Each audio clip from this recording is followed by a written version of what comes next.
నమో నారాయణాయ. మాఘపురాణం 10వ అధ్యాయంలోని మృగశృంగుని వివాహం మరియు మృకండుని జననం అనే ఈ పవిత్ర కథాభాగాన్ని ఇప్పుడు తెలుసుకుందాం. గత 9 అధ్యాయాలను ఆదరించినట్లే ఈ వీడియోను కూడా లైక్ చేసి మీ మిత్రులకు షేర్ చేయండి. మరిన్ని ఆధ్యాత్మిక విశేషాల కోసం మన ఛానల్ను సబ్స్క్రైబ్ చేసుకోవడం మర్చిపోకండి. దిలీప మహారాజునకు వశిష్ఠ మహర్షి ఈ వృత్తాంతాన్ని వివరిస్తూ, పువ్వు వికసించగానే సువాసన రావడం ఎంత సహజమో, మృగశృంగుడు బాల్యం నుంచే హరినామస్మరణపై ఆసక్తి కలిగి ఉండటం కూడా అంతే సహజమని చెబుతారు.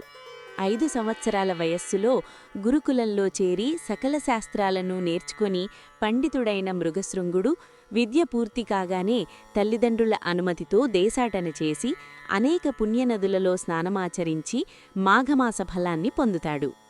అతడు తిరిగి వచ్చాక తల్లిదండ్రులు వివాహం నిశ్చయించగా తాను మనసారా వరించిన సుశీలను మాత్రమే పెళ్లి చేసుకుంటానని చెబుతాడు.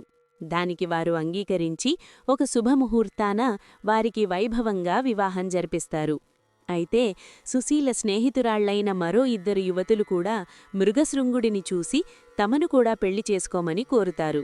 ఒక పురుషుడికి ఒకే భార్య ఉండాలి కదా అని మృగశృంగుడు ప్రశ్నించగా, ధర్మశాస్త్రాలు 1 కంటే ఎక్కువ వివాహాలను అంగీకరిస్తాయని, దశరథుడికి 3, శ్రీకృష్ణుడికి 8 మంది భార్యలున్నారని, శివుడికి గంగా, గౌరీ 2 ఉన్నారని వారు వాదిస్తారు.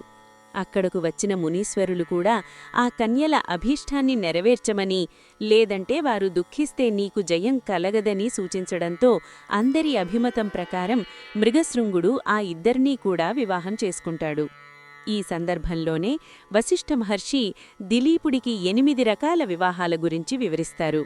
అవి బ్రాహ్మము, దైవము, ఆర్షము, ప్రాజాపత్యము, అసురము, గాంధర్వము, రాక్షసము మరియు పైశాచికము. వీటితో పాటు ఉత్తమ గృహస్థాశ్రమ లక్షణాలను, భార్యాభర్తలు ఎలా ఉండాలో కూడా వివరిస్తారు. ముఖ్యంగా పతివ్రతా లక్షణాలను చెబుతూ, భార్య తన భర్తకు ఆలోచనలో మంత్రిలా, పనులలో సేవకురాలిలా, భోజనం పెట్టేటప్పుడు తల్లిలా, శయనమందిరంలో ఆనందనిచ్చే వేశ్యలా, రూపంలో లక్ష్మీదేవిలా మరియు ఓర్పులో భూదేవిలా ఉండాలని పేర్కొంటారు. మృగశృంగుడు తన 3 భార్యలతో సుఖంగా కాలం గడుపుతుండగా సుశీలకు ఒక కుమారుడు జన్మిస్తాడు. అతడికి మృకండు అని నామకరణం చేస్తారు. మృకండు కూడా తండ్రిలాగే సకల విద్యలు అభ్యసించి మరుద్వతి అనే కన్యను వివాహం చేసుకుంటాడు. మృగశృంగుడికి మిగిలిన భార్యల వల్ల కూడా పుత్రులు కలుగుతారు. తన వంశం వృద్ధి చెందడం చూసి సంతోషించిన మృగశృంగుడు చివరకు తపస్సు కోసం అడవికి వెళ్లి తన తపోబలంతో విష్ణుమూర్తిని ప్రసన్నం చేసుకుని వైకుంఠానికి వెళ్తాడు.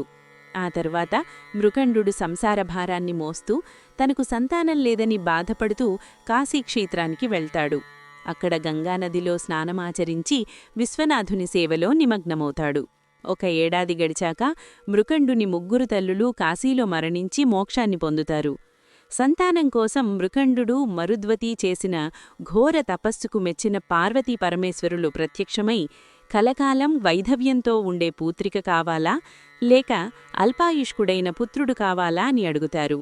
మృకండు ఆలోచించి అల్పాయుష్కుడైన పుత్రుడినే కోరుకుంటాడు. శివుని వరప్రసాదంతో మృకండుడికి కుమారుడు జన్మిస్తాడు. అతడికి వ్యాసమహర్షి మార్కండేయుడు అని నామకరణం చేస్తారు. ఈ విధంగా మృకండు శివుని దయతో గొప్ప కుమారుణ్ణి పొందాడని వశిష్ఠులు దిలీప మహారాజుకు వివరించారు. దీని తర్వాత 11వ అధ్యాయం కోసం మన ఛానల్ను చూస్తూనే ఉండండి.